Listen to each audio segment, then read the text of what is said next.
it seems like there's two groups of people: the people who do it as a hobby, right? And they're doing it, they're collecting what they like. And then there's kind of the professional investor.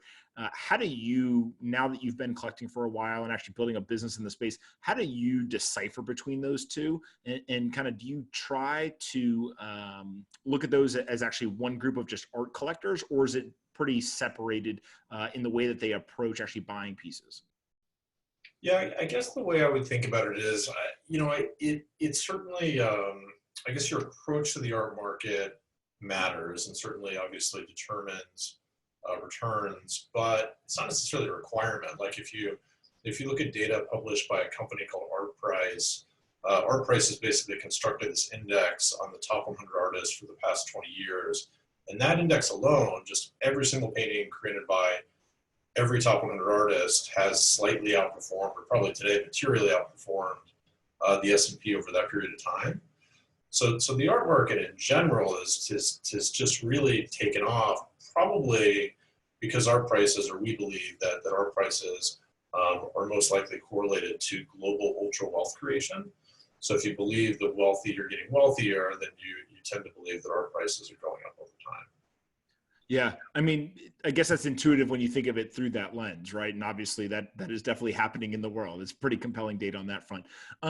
Help me understand, how does the legacy art market, so before Masterwork enters the kind of landscape, how do these pieces of art go from an artist creating them to actually some sort of initial purchase, and then the secondary and and third order transactions that actually make the market of art?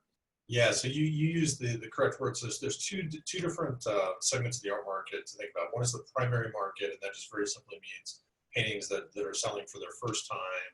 And then the other is the secondary market, which means paintings that are selling multiple times. So typically an artist is represented by a gallery. The artist makes a painting, goes to a gallery, sells for the first time to a collector, and then that painting gets resold thereafter, particularly as the artist market grows, or as that artist becomes more popular. We really at Masterworks only focus on the secondary market today.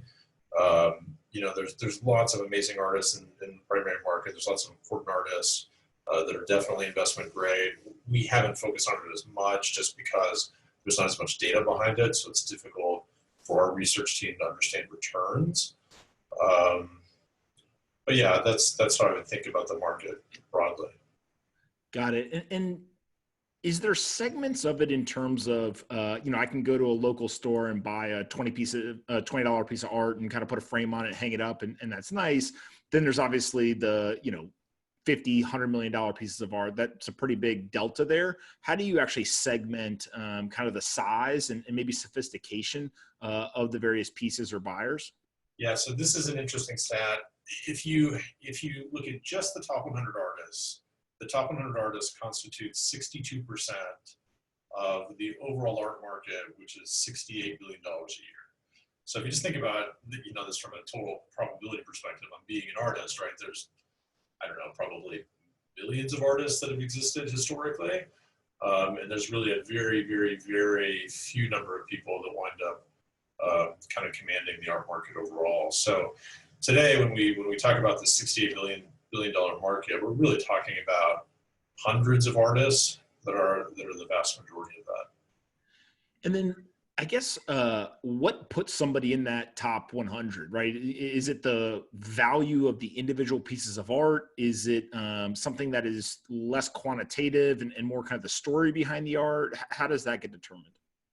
In today's world, it's probably different than historically. Historically, I would like to think, and I think a lot of people in the art market would like to think, that value is correlated to what we call cultural significance. And cultural significance can broadly be defined by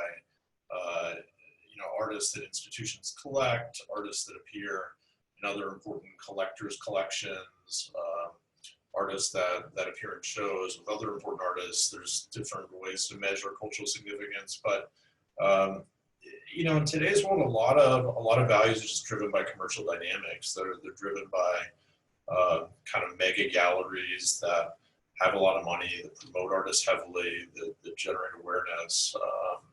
And the other thing that's really interesting about the asset class, I think this is probably unique to art. I've I haven't thought of other asset classes that are like this, but an artist lives and creates so much work, right? So many paintings, and then eventually they pass away, and then those paintings get donated to institutions over time. So it's one of the few asset classes which declines in terms of volume or supply, and that inherently drives up returns because of scarcity. So that's a really unique characteristic about art that I think isn't totally appreciated by most people. And we see that with a lot of major artists. If you take an artist like Jackson Pollock, I think today there's something like 23 drip paintings in private collections. Most of those paintings are not even what anyone would consider A paintings, right? They're B paintings or C paintings, but they still sell for $30 million because there's nothing else left.